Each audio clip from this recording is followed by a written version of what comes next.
I never imagined that I would be among those men who write such things. You are aware of them, the clumsy, twisted, life-altering posts that you browse through with popcorn at 2 in the morning, such as "my wife did this," or "I discovered that." Yes, I have this one currently. Dylan is my name. I am a 33-year-old partner in a prosperous plumbing company in my community. Yes, we are blue collar, but we perform well. Sophia is the name of my wife, or rather, ex-wife. She is 32 years old and incredibly attractive in that. How did a guy like you end up with her sense? To be honest, I didn't mind when people referred to her as a trophy wife. Knowing that she chose me made me feel fantastic. Mia, our 8-year-old daughter, is smart. Kind, and far too intelligent to merit the nonsense that has transpired. We had a vacation home on a posh island in the Baltics, as well as a house in a beautiful neighborhood. Life is picture perfect, isn't it? It was all nonsense. When I was doing heating work at her parents' house, I got to know Sophia. She was staying there after being rejected by her ex-fiancé, Ryan, who everyone called Hotshot. Why Hotshot? Because once, a man literally shot him in the ass with a shotgun loaded with salt after catching him in bed with his wife. Yes, very endearing. However, his act was still well received. Tall, wealthy, arrogant, and extremely toxic. Someone who turned adultery into a personality trait and was a full-time womanizer. When I first met Sophia, she was dangerous, resentful, and raw. She had left him after discovering that he was cheating. Maybe I could make her laugh for a night. So I asked her out. Yes, she replied. She told me she was done being the good girl who waited for the right guy. As the night came to a close in my bed, I never saw her again after that. Whether it was out of curiosity or retaliation, she abandoned me. Word spread quickly. Sophia was acting like a crazy child. Hookups, parties, and brief liaisons, yes, with some of Hotshot Ryan's former pals. It was rumored that he never recovered from her sleeping with his boys after she denied him in bed for months before he left for university. Everyone knew his ego was in ruins. A year went by. At a gathering hosted by a mutual acquaintance, I then ran into her once more. She appeared more composed and lucid, claimed that her recklessness was over. We resumed our conversation. Gradually, it became something tangible. We got married a few years later. A few months after the wedding, Mia arrived, and I thought, yeah, this is it. I succeeded. I was mistaken. Years later, everything suddenly returned as if someone had thrown a bomb. On the couch, we were seated.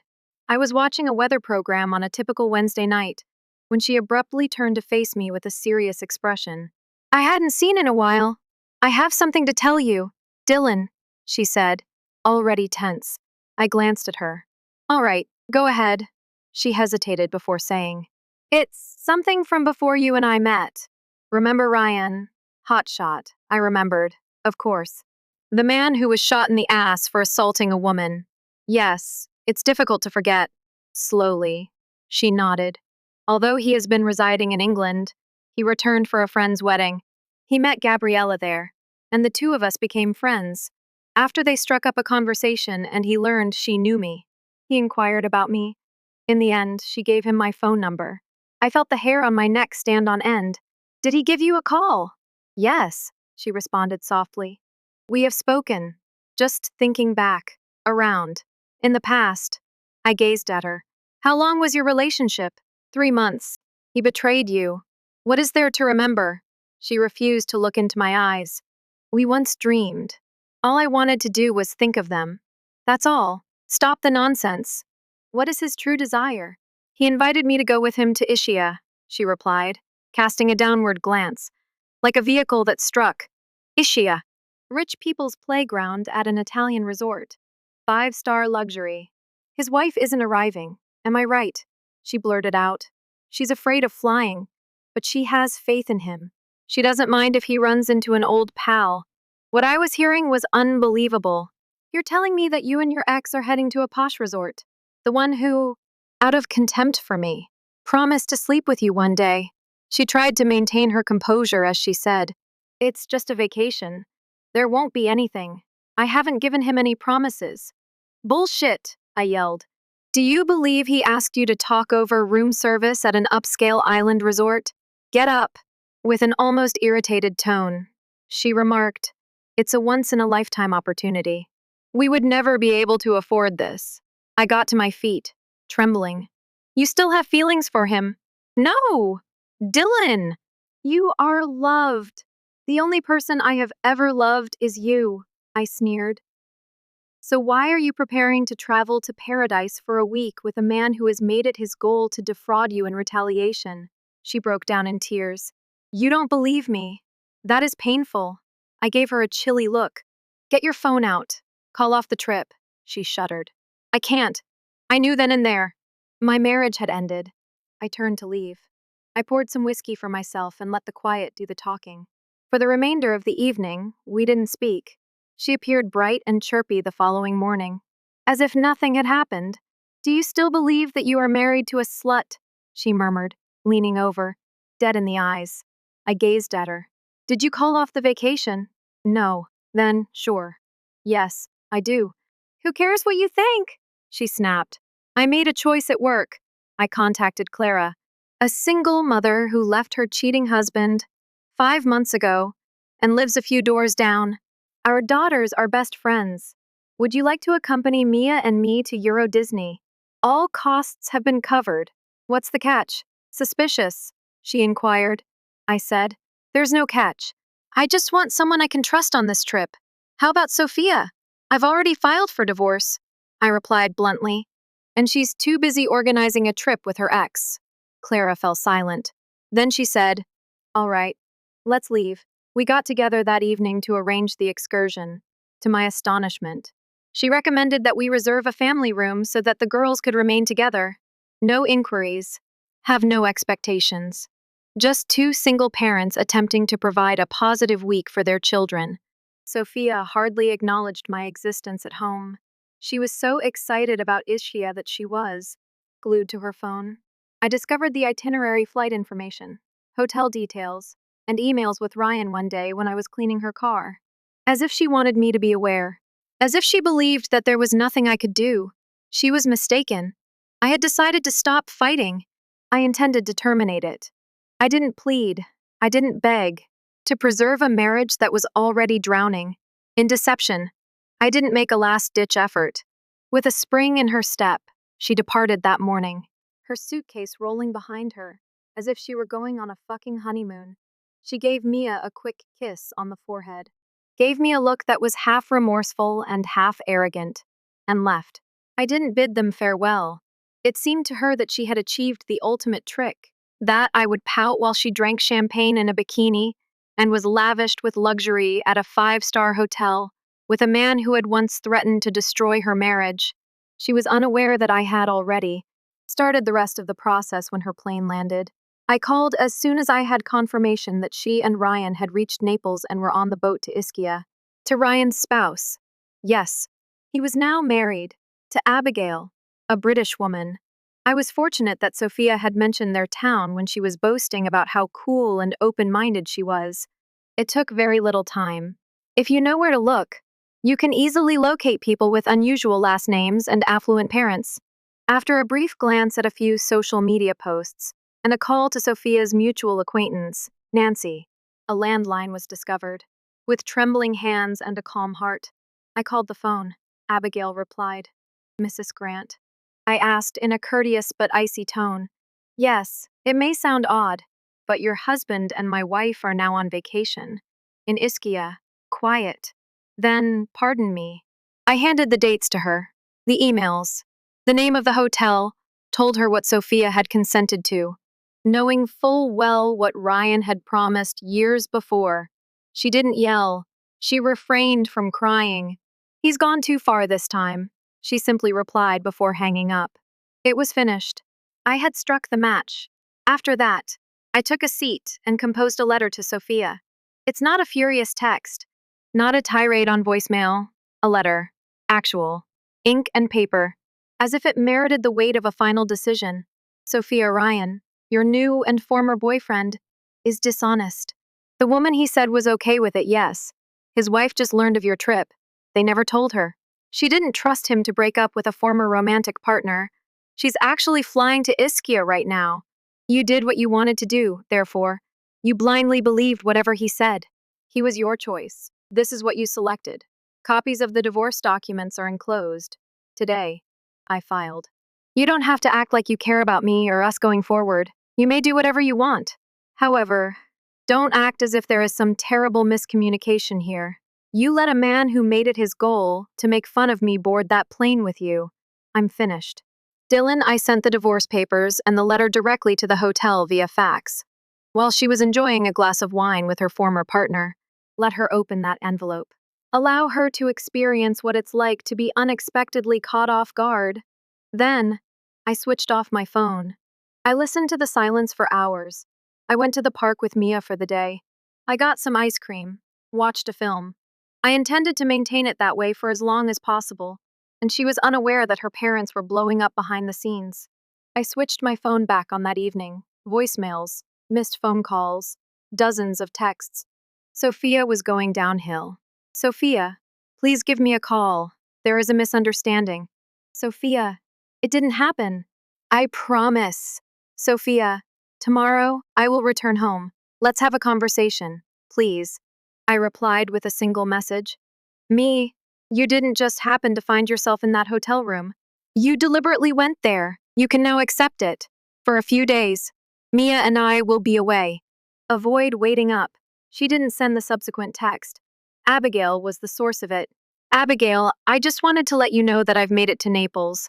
The first went up to Ryan. She's gone. Within an hour, he claimed. She packed her belongings and departed the hotel. Sophia did indeed check out. Probably before she could even unpack. Her ideal blew up in her face. By the following morning, Clara and her kid were flying to Paris with Mia and me. I had already enlisted Clara's assistance in organizing the trip, and we were now proceeding. Everything was planned by her: hotel, park passes, and flights. She even packed snacks expertly. Aside from the vacation, I had no expectations. I had no intention of rebounding. I had no desire for vengeance. All I wanted was serenity. But there was more to the tranquility. It was something I hadn't experienced in years. Comfort. Clara wasn't ostentatious. She didn't talk like she was being watched all the time or wear flawless makeup. She was simple, in the most effective manner. It's easy to be around. It's simple to trust. In the car, we chuckled. On the plane, we joked together. The children were ecstatic and chased one another around the hotel room as if it were Christmas. The room included 2 large beds. She giggled as she glanced at them. We're probably bunking with the gals. And that was all. Nothing strange. There is no pressure. While the rest of the world burned behind us, we were just too weary. Wounded parents attempting to create a lovely memory for their children. Sophia continued to text in the meantime. Sophia, I promised that I didn't have sex with him. Another hotel was where I stayed. Believe me, please. Sophia, everything is in disarray. But you are loved by me. I had no intention of hurting you. However, it was no longer relevant, and I wasn't even upset. The version of her that I married had already been buried. She never realized that the bedroom was not where the betrayal began. The moment she accepted the offer, it began. The affair was that. The fallout was all that followed. The following day, Sophia returned home. I wasn't present. She entered the same house she had left, with the same walls and furniture, but it was no longer her home. Not at all. As soon as the door closed behind her, she could sense a change in her skin. It wasn't remorse. Not initially. Fear was the cause, the kind that doesn't make you yell, the mold-like sort that creeps in slowly, destroying the edges of everything you believed to be sturdy. Before the door had fully swung shut, she blew up my phone. Please, I didn't sleep with him, Sophia said. We didn't even stay together, Sophia said. His spouse arrived. There was mayhem. Sophia, I made reservations at a different hotel, by themselves, from a hotel room outside of Paris. I read them. Mia's and Clara's daughter was snuggled together on the bed, wrapped in a blanket, watching cartoons. Clara gave me a coffee, remained silent. and simply offered the quiet empathy that only someone who has experienced hurt can provide. I answered with a single sentence. Me. As soon as you said yes, you cheated. Don't act as though morality caused it to cease. His wife's appearance was the reason. She took a while to reply. Perhaps she was surprised that I didn't purchase her version. Or perhaps just possibly she understood that when I declared I was done, I meant it. Clara never inquired about specifics. She didn't find it interesting. She had no desire to be near the wreckage. As I torched the last traces of a life that was no longer real, she just stood by my side. I hardly gave Sophia a thought throughout the 3 days we spent at Euro Disney with the girls. I could see genuine excitement on Mia's face, the type one hadn't seen in a long time. I was able to breathe for the first time in a long time as Clara's daughter blended in with our beat like she had always been there. No stress. Don't act fake, just tranquility. Sophia, on the other hand, was deciphering each text individually. Sophia, I promise I didn't mean to cause you any harm. I didn't think you'd actually go through with the divorce, Sophia said. I can fix this, said Sophia. However, I was no longer hers to mend. She began asking around about me and showing up at locations I used to visit. My staff was aware that she had once shown up at my workplace and claimed to have just wanted to talk. They had noticed my transformation. Quiet. Dylan had changed his tone. Concentrated. Be calm. Complete. I warned them not to let her in if she returned. That didn't sit well with her, that week. She sent one final message. You can't just leave like this, Sophia said. I remain your wife. I didn't respond, since she wasn't, not in any significant way. I took the girls to see the Eiffel Tower with Clara back in Paris. As we walked the river at dusk, they pointed and shrieked and stuffed crepes in their faces. Without a word, she grabbed for my hand. And I didn't resist. After the girls had gone to sleep later that evening, Clara said, Dylan, I think I'm falling for you. I gave her a serious look, a woman who had told me the truth, who hadn't exploited me as a prop or safety net, who hadn't used love as a leverage point. I said, I think I fell already. We made love for the first time that evening. No retaliatory sex. Not comfortable on a rebound. It was quiet, kind, and filled with all the things I had believed I had lost. Warmth, protection, and trust. And perhaps just possibly something akin to hope. Once, as the trip became more normal, she asked me if I would still feel the same after we returned home. I admitted to her that I fell in love with her rather than the vacation. It was a different world when we got back from France. Although Sophia remained in that house, she no longer actually called it home. Although her body may have been present, what about her presence? Lost. She got no response from the walls. Her once controllable stillness now pressed in like a penalty. She made another attempt. Appeared as I was packing my final belongings for my move out. With tears in her eyes, she admitted, I made a mistake. However, I never had sex with him, I promise. I didn't even give her a glance. When you purchased that airline ticket, you made your decision. That wasn't how it was, she muttered. That's exactly how it was. She made a grab for me. I took a step back. Sophia, you don't miss me. You lose control. Comfort is something you miss. You miss the assurance that there will always be someone there. Her voice broke. Our family is missed. Before you left for a free fantasy with your ex, you ought to have given that some thought. As I left, she started crying. I didn't feel victorious, simply clean. It felt as though the last of the ash had been removed from my flesh. Mia and I were let inside Clara's house without any restrictions. Mia was treated like a sister by her daughter. Nothing real ever is. So it wasn't flawless, but it was truthful. We worked over the little issues. Together, they planned dinners, took shifts driving the school pickups. There were times when I caught her staring at me with warm eyes that I never imagined I would regain. Real love, not the kind you have to prove, would be felt by me. I received an anonymous letter at work after a month. No address for return. Within. A picture of Clara. She was standing with her skirt up and her panties around her ankles on what appeared to be a bar desk. On the back is a scrawled message. She's not as flawless as you believe. She also shared a bed with Ryan. Inquire about the meeting. My blood boiled at first. However, I had gained knowledge. When you're still burning, don't respond.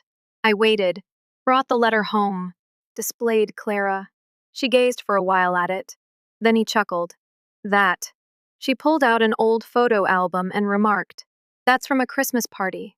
She showed me the entire scene, including her and many colleagues playing a crazy party game in which they all had to walk while wearing borrowed underwear around their ankles.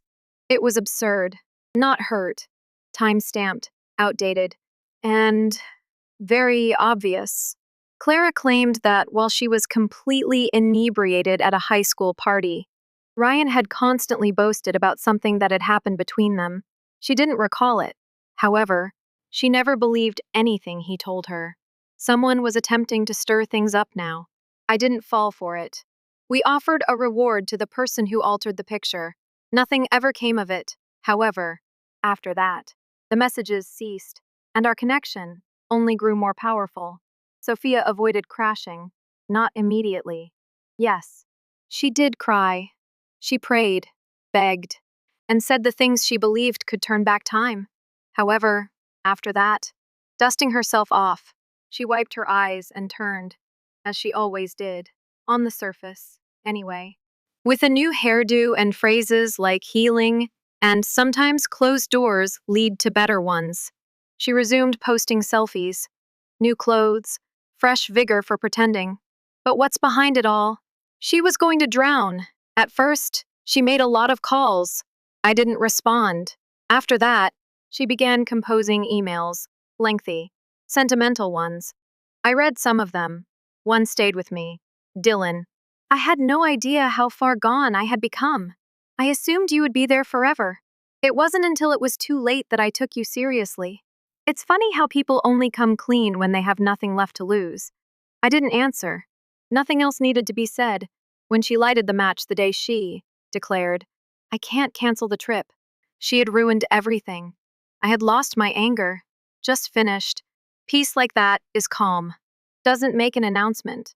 It isn't dramatic. When you wake up one morning and discover that you didn't dream about her at all, it just becomes ingrained in your bones. Sophia spent some time in the residence. I gave her permission. The legal details were still being worked out. The house was unimportant to me. Mia was important to me. We had previously decided to share custody. I had no desire to take my daughter away from her mother. Despite everything, Sophia still loved Mia, and she still loved her. She was nevertheless unable to avoid the ensuing hush despite that. Individuals converse, neighbors dot companions, the gym patrons, the parents of the school. They were all aware. Some made an effort to be civil. Others simply faded away. The invitations stopped coming in. The smiles tightened, shorter conversations. Even on overcast days, Sophia began wearing sunglasses when she arrived to pick up Mia. She applied makeup as if she were going out on a date. A bit too much work every time. A touch too hard at all times. She had several dates. Someone who had recently gone through a difficult divorce. Mia described him as pleasant yet rather depressed. They were short-lived. Not one of them did. In actuality, Sophia hadn't simply lost me. She had lost everything we had created. The security, the past, the silent faith. She had been using me as a stand-in for years, and she recognized me as the foundation when I eventually moved away. Clara's life, meanwhile, was easy. The word is that. Not dull, not really dramatic.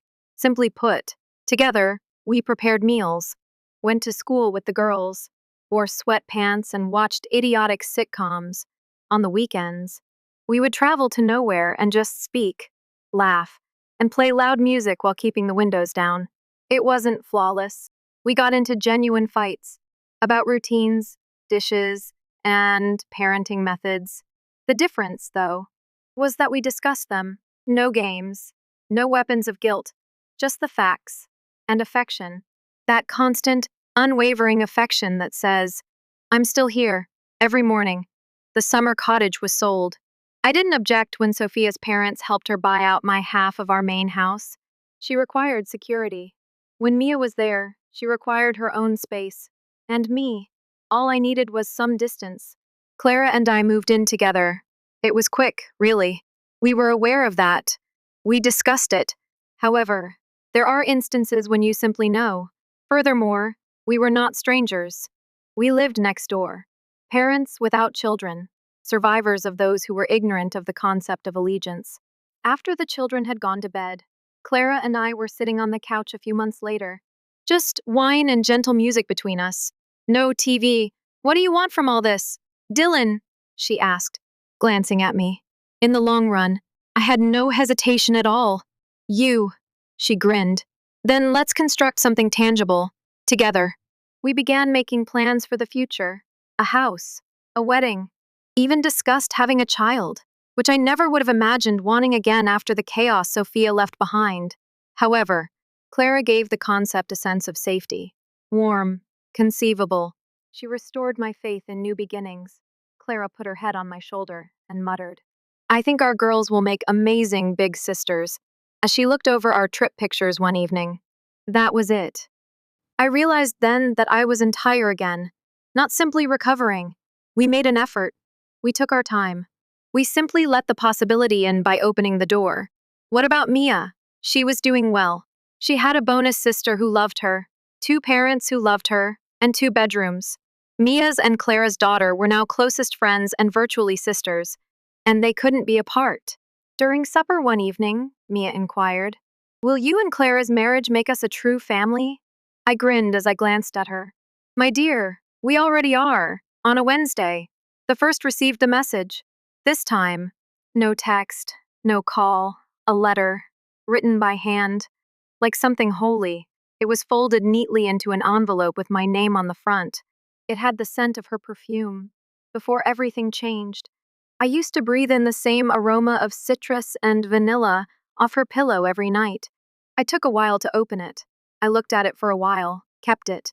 I reflected on the man I used to be when I awaited such letters, when her words had the power to make or ruin my day.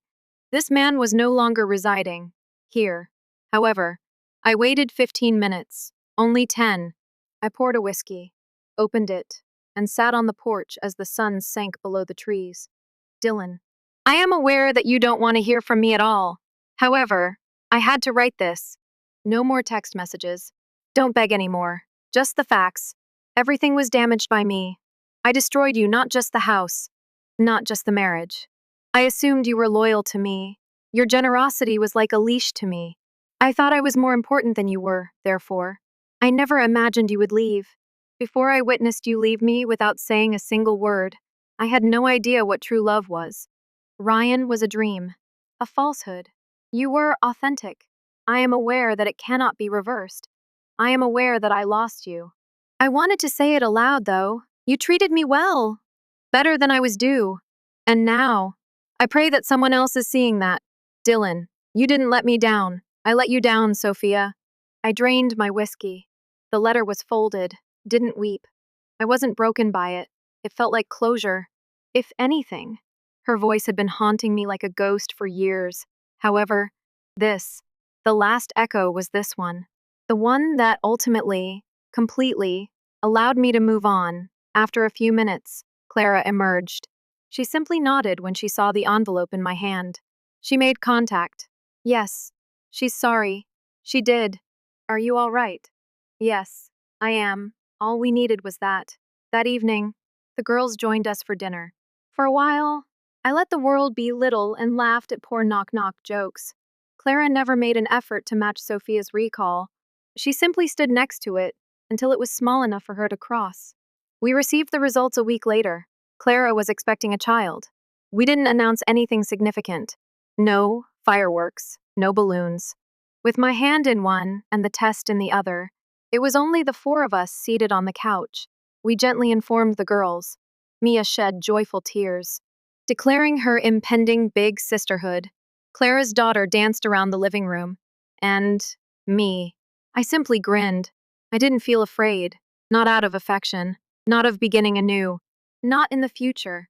The worst kind of ending, where your loved one stands in front of you and decides to pick someone else, is the one. I had already made it through. Some people don't change. They only disguise who they really are until they're bored. And you learn this too late. After that, Sophia gradually disappeared from our lives.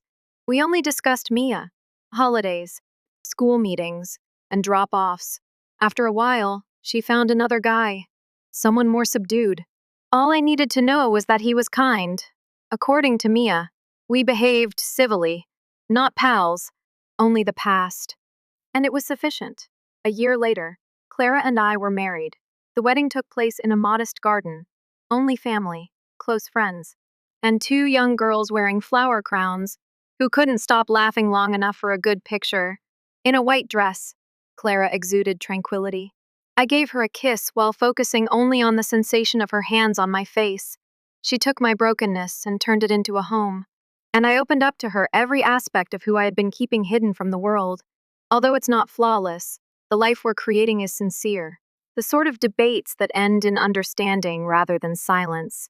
The kind where Sunday pancakes and goodnight stories are more important than who is correct. The kind of life where you are thankful for every unexpected turn that brought you to this point. Reddit. Then, my wife passed away. I did, however, find a partner. And that distinction. That's all. Last words. Persona. Dylan is complete. Clara has strength. Although Sophia is a human, her decisions ultimately shaped who she is. Closure. There is peace at the end of the story, not mayhem, which is the true triumph in tales such as these. Message. For both you and the individual who continued dragging you into the flames. There are moments when leaving is the most loving thing you can do.